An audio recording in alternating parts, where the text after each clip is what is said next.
Hi, this is Lori from the Pink Girly channel, and I decided to do a quick little video. The other day I did a live, and I was working with some paper, trying to make some background pages. I'll leave the link below, but I started to brayer some paper, and I think they're turning out fairly cute. So I wanted to do a little video to share with you what I'm doing. So what you need is just some paper. I have a variety of different pages here, and you'll need some kind of a dish or palette that you can put some paint on. You can see mine's still real messy. I'll explain that in a little bit. You need a brayer, really of any size, something that's going to work easily in your dish or your palette that you have. And if you have some acrylic paints, some sprays, some paints maybe you want to use up. I'm sure you could do it with watercolor, whatever you have laying around, some inks. Just throw whatever you have in your dish and see how it works out. So I'm just going to show you a couple of samples here. So at the end of my live, I started to get some of these different patterns that I really liked just using the brayer. Here's some grid paper. I was going to try to do all neutrals, but then I started to throw in some color, which is really more to my liking. I'm sorry. Now I have to clear my throat. So I'm just going to get started. So some of these you'll see I just have to do the back side of the paper. And I called the video brayering background pages and being intentional, step one. So that's what I want to show you what I'm doing.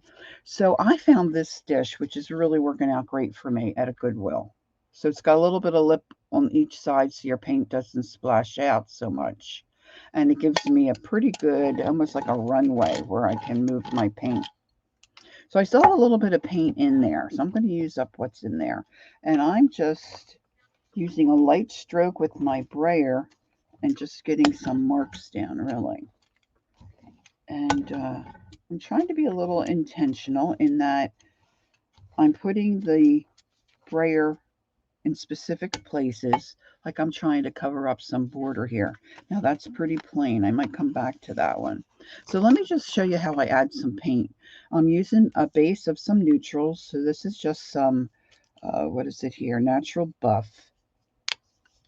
And this is Deco Art Americana. So just put a squirt of that in, and then I might have some of this Delusions ink spray. This one's Black Marble. I'm going to put a little spritz of that in, and then I want some kind of a color to pop. Let's see. I haven't tried any of this. I have some of this color shift stuff. This is by Folk Art. So I'm going to put in a little squirt of that. Now, sometimes you're going to get mud. I'm not going to deny that. It's certainly a possibility. But then you can always brayer over it, right? And then when you use these pages to do a collage piece or whatever, mixed media art, you can cover it up. All right, so now I'm just spraying in some, I just have some water in a spray bottle, and I can't get my sprayer to spray the way I want. It's a little too harsh. There we go. It's a little better. So I have a real juicy, real wet.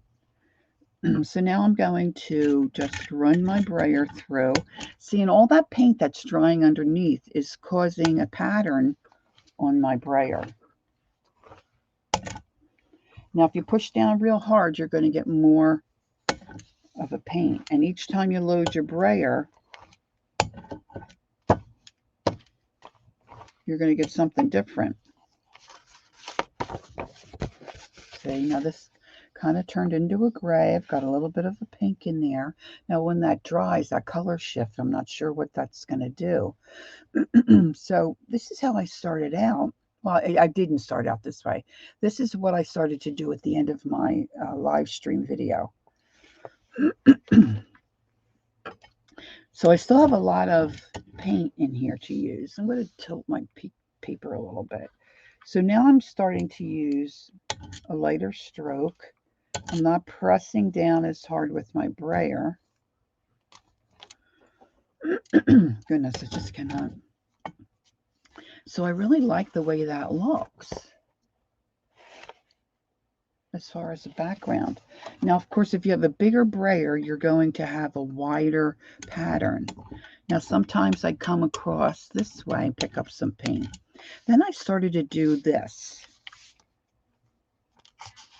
I started to angle and twist my paper. And I pick up a little bit of paint each time and just keep twisting my paper.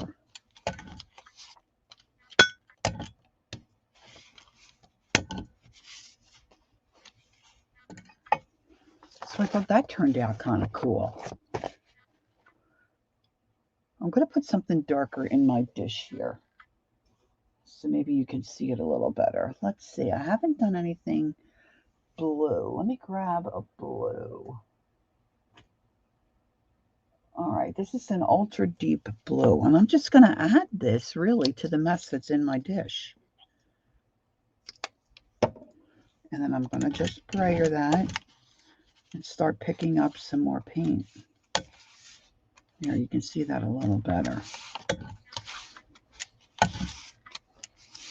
And as I twist and turn it, I'm getting a little more of a pattern.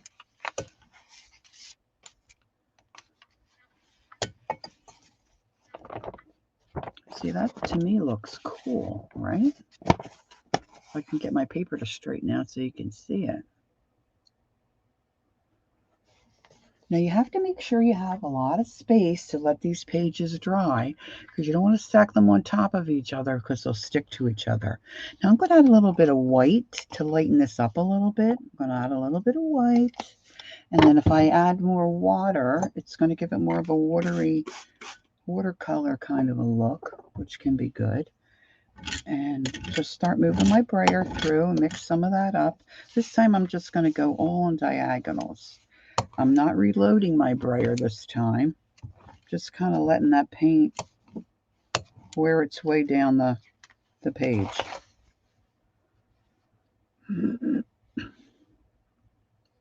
Now, like I said in the title, this is just step one, because I'm going to come back and stamp and I don't know, do what else to kind of make these background pages more to my liking. This time I'm going to put my heavier mark down the center, and then I'm going to come across and I'm putting intentional strokes on each page. Now I think I'm going to add a little purple to this. I'm going to use a deep purple. This is an old Ceramcoat color called Purple. Ingenious. See if I can get some to squirt out. There we go. Just a little bit. Now I'm going to move that through what I have. And now I'm just going to put a little bit of purple. And you can brayer this off on a sheet you're not using if you want to get some lighter strokes to add to the pattern. And of course, some of the paint is thicker, which is really cool. I think these are going to make some really cool pages. Now let me see what happens. See, I don't have too much on my... I just had another thought. I wonder what it would look like if I put something underneath this page that I'm working on. Okay, so here I have a piece of, this is just a silicone, I think it was like a trivet kind of a thing that I've cut up. So it's just a small piece. I'm going to put that underneath. Now this paper that I'm using here is a heavier weight, so this may not really do anything, but we'll see. So I'm going to load this up again. Now sometimes if you're working here and your paint starts to dry and that paint starts picking up on your brayer, like I'm really pushing to try to pick some of it up, it then gives you a different marks on your brayer. Now normally if I'm using my brayer on my jelly plate, I want this to be real smooth, but for this, not so much. Okay, so that, oh, it doesn't, now see if I really press, that's giving me, and it made some mark on my brayer. So you can see it a little bit. I have some thinner paper at the bottom of this stack. Maybe I'll try something else. It's a little larger. And then at any time you can start adding a different color. You know, if you don't like it, you can come back and brayer over it again. Let's see, I have some really thin. This is, I got this at Goodwill and it's really nicely aged. Let's see, what do I have? I have this, this almost looks like a tire tread. And I'm going to put that at the top and let me brayer over top. Now let me add something else to this mix here. What might look good? I'm going to give it a pop of something, maybe neon. I like my neons. Let's see, what do I have here that's convenient? Oh, I love this glow in the dark paint. I don't even know if it glows in the dark. I haven't checked. But it's so bright when you go to put it on your pages. So let me move a little bit of that through. Now, where do I have my, right here? Let's see. So it's giving me a little bit of a pattern. I don't know how well you can see that. Let me move it down.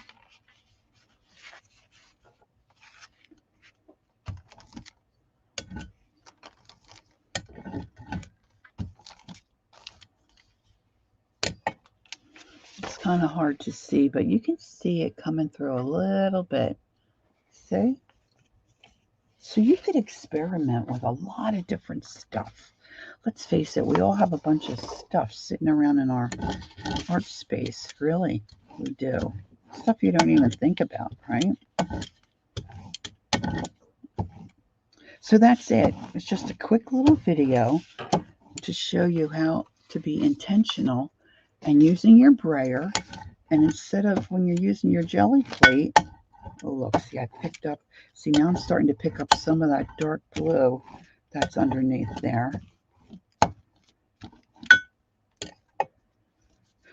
You know, we brayer off when we use our jelly plate, maybe onto a scrap sheet of paper, or sometimes some of us do it in a composition book and then save them. So it's basically the same idea, but instead of using your jelly plate, you're just brayering paint onto your pages that you want to use as backgrounds.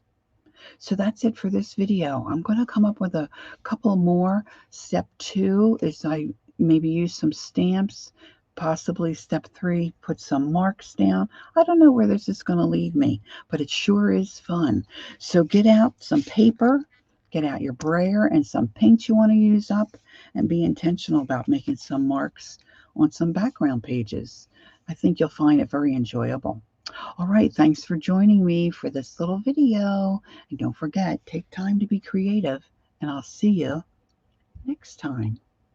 Bye-bye.